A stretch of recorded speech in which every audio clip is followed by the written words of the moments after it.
TrainFitLife. Welcome to our third and final episode of this season of GymDigest, where we go to several different gyms, exploring and experiencing what each gym has to offer. In this episode, we're at the Shinobi Village, a parkour meets martial arts gym located in Scarborough, Ontario, where we'll be meeting the founder and creator, Adrian Jean-Paul. Adrian is a Taijitsu instructor with more than 20 years of martial arts experience, blending fighting and his love for anime to make the ultimate ninja playground. Believe it!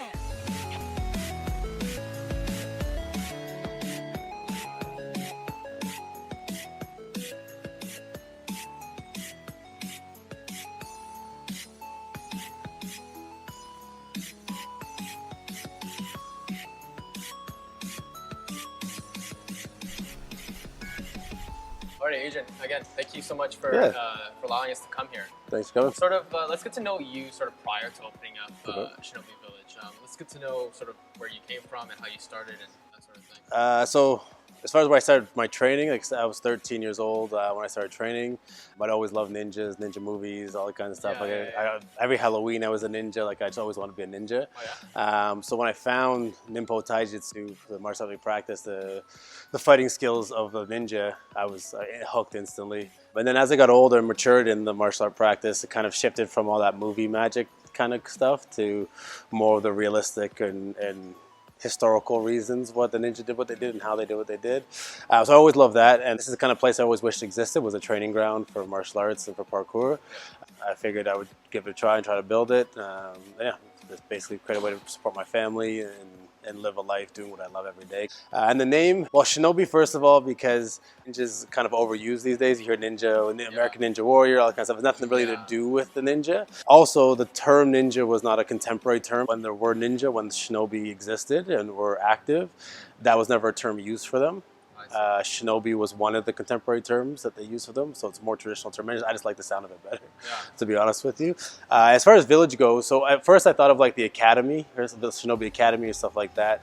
But what I liked about the Shinobi Village is it has more of the feel I want of like-minded people into the same place to here together. So like the academy kind of implied that you always have to be training or learning or studying, whereas like part of the reason why I want to have a lounge here is because I want it to be a place where people come to hang out. Like we just like being surrounded by this stuff like I do every day. Whether I'm practicing or not practicing, I just love being here. And of course, like I said, I like ninja movies and stuff like that, so I love Naruto.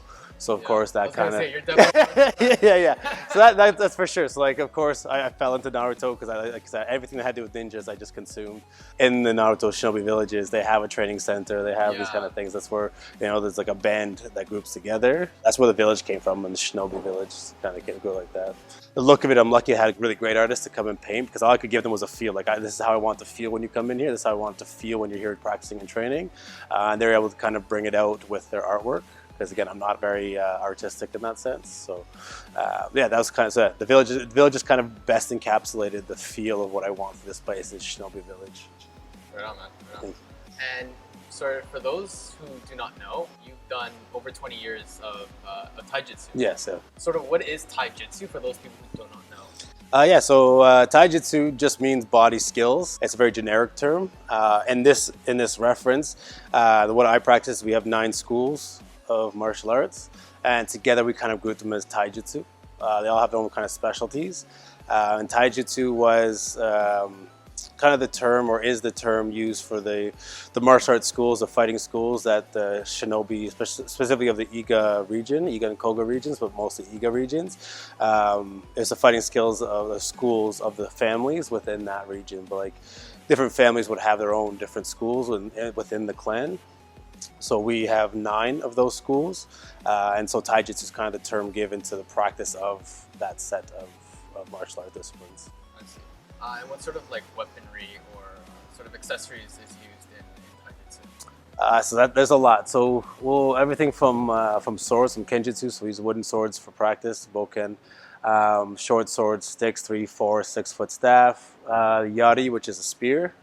naginata, which is kind of a halberd. That's the second from the top there. As well as some more fringe weaponry that the ninja sometimes use, like the kuzarigama, kyoketsu shoge. So those are basically sickle weapons with a chain or a rope, and then a ring or a weight at the end, depending on which one of those are. Kama, so sickles, knives, kunai. A lot of people know about kunai from Naruto. Everyone knows what a kunai is. But more traditionally, they're generally more used for digging tools. For prying open doors, for breaking in and stuff like that. So Naruto's real is what you're saying? Yes, exactly. No, Naruto is very literally real.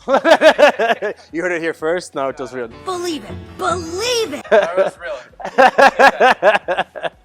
Yeah, so kunai can be thrown, but they're not specifically a throwing weapon like you see in most ninja movies in Naruto. But they were a tool that were carried by the ninja. So of course, in the right situation, you might throw it. Yeah. But there's something called bow shuriken, which are throwing different kinds of spikes that you would throw. And then everyone's seen like the senben shuriken, the ninja stars that you see. Those are also more like specifically throwing weapons. Nice. Although, obviously, you find yourself in a situation you need to throw your knife, then you throw your knife. Yeah. Awesome. So this is the yari, at least for practice. I just made this out of wood, basically a wooden dowel. So this would be a spearhead. Traditionally, it was straight instead of like the kind of arrowhead you're used to seeing with other cultures. Oh, I see. And often it was like a triangular prism. The blade was kind of triangular. But anyways, this is just one I made so we could practice spear fighting techniques. It's one of my favorite tools to use, the spear. So that's the yari, or spear. This is a short version, practice version of what's called a naginata. The naginata was basically, it was like a curved blade at the end of a pole. Now it would have been a lot longer than this. Part of the reason that some people think it was used, again, I'm not a historian, was to knock soldiers off their horse, or being on a horse yourself. It was also practiced a lot with samurai women. So samurai was a class, like a social class.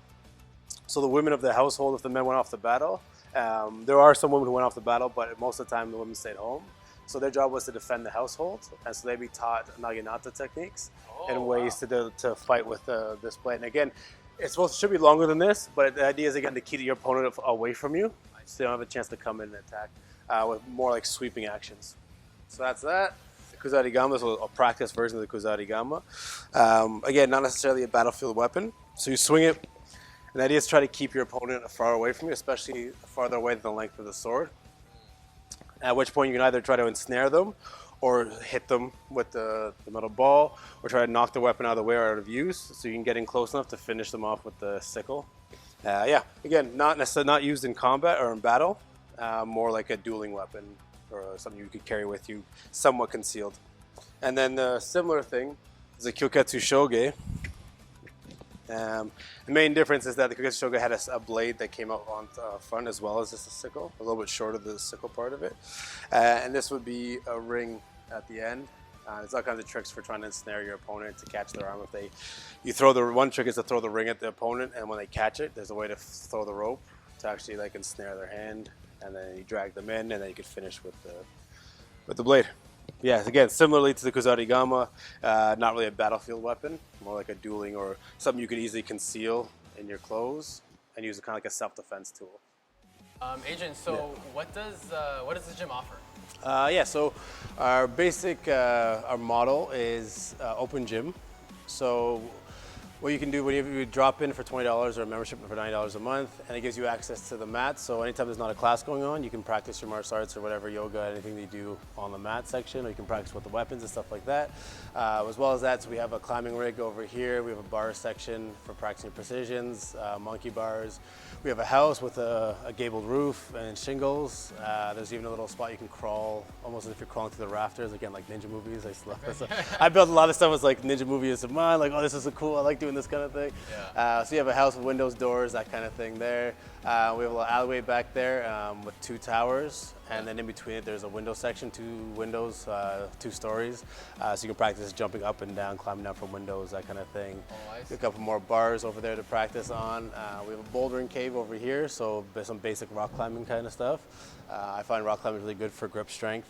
So again, I'm not a rock climber, but I enjoy rock climbing. It's a good workout. And then we have this section here, it's called Graffiti Alley. So we have the tori, which is the traditional Shinto gateway with the beams that run across. You can practice jump over top. And we have this cool section that kind of slants upwards on either side or on the wall this way. So you can practice running along the wall and see if you can stay the whole. I only see a couple people actually do that so far. But yeah, to try to run along the wall there. Then we have a spot for tic-tacs over here. Precisions. Then we have gymnastic mats. You can practice some flipping and tricking as well as you can practice your flips and tricks on the dojo mat. This has an impact resistant or impact absorbing floor. So basically you can't really feel it, it's not that soft now, but if you get slammed or you fall, it just absorbs enough impact to reduce injury. Oh, perfect, yeah. Yeah. Enough that you won't die. Yeah, exactly, right? Just enough. You're going to feel it, but it reduces the injury. For yeah. sure. And then, yeah, I have a practice climbing wall. So there's an angled piece at 45 degrees, a piece at 22.5 degrees, then a flat wall to practice running up walls. And then, so then we have some gymnastics rings, climbing rope, punching bags, and then a little bit of weighted section for adding that to your workouts too. Oh, right on. So we saw your Instagram, and we saw they had like shuriken battles. Yeah. Talk a little bit more about that. Yeah, so we did one shuriken battle so far. We're planning to have another one this month and then another one around Halloween. So basically, yeah, what we did is we brought people in and we practiced shuriken on the mats. I taught them basically how to throw it, a little bit of how to dodge them, and then a ninja technique for trying to smack them down out of the air so that you could pick them back up and use them against whoever's throwing them at you. So it's the only real advantage, right? Ideally, you just dodge them, which is safer. The only reason you do that is so you get to knock it down, pick it up, and then use it against them. So it's a little bit of that. We had some fun here on the mats, practicing back and forth throwing. And then, yeah, we did basically it was a 4-on-4, then a 5-on-5 battle where we'd have one start in the corner of the gym. And then you run, and it's last group standing. You're throwing shuriken at each other. They start with 3 shuriken each. Yeah, and you put them some safety goggles, of course. And then, yeah, you just run around. You're diving through windows and climbing up areas, and just kind of a fun thing to do with the shuriken. And they're all rubber shuriken too, so it decreases the. Yeah, exactly. I take my training seriously, but I don't take myself too seriously, and I still like to have fun doing stuff, right? So I thought it was just a fun way that everyone loves throwing ninja stars. So I had a whole bag full of rubber stars from a long time ago. So I thought, hey, let's have some fun. Yeah, so hopefully we'll do a couple more before the end of the year, and then we'll see how it goes, and maybe we'll do a kind of a regular thing. Right on. You think you could show us a little bit of Taijitsu today? Sure. Sure. What would you like to see? Anything. Like beginner level stuff. Alrighty, so Adrian was very kind to show us at least just one technique of Taijutsu. You can tell me if it's kind after you feel it. So if I leave here with a broken deltoid, just you got it on camera, we're good. You signed a waiver, you're good. So I signed the waiver. So legally, they're good. Awesome. Yeah, so Alright, so if you should grab it with your left hand. Awesome. What do I grab? Yeah, like you're gonna you want to punch me. Hey man. Yeah, exactly. Hey. So grab. Yeah, exactly. Yeah. So from here, you step out here to break to break the grip. Yep. Come around like this, and then wrist lock like this. Oh. Alright, so we'll do it again. I'll show it to you. I'll show it to you with a little bit of flow. Oh man. Yeah, you alright? I'm good. Alright, one more time. You'll be okay. So, boom. Hey man.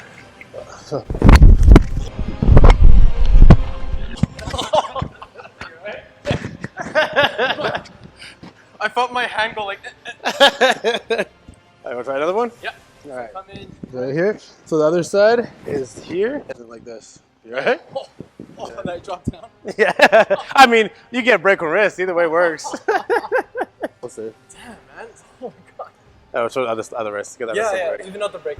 Yeah, no. Even not the break. You don't have the part where you break it. Left, it's must be right. So. Awesome. So hold on. So when I go in, yeah. This is why I asked first. That's okay. I'll tell you when to fall. Awesome. Okay. So just know. Yeah. So from here, I'm just rolling the wrist over, and then like this. Oh. Hello. And you get that sound.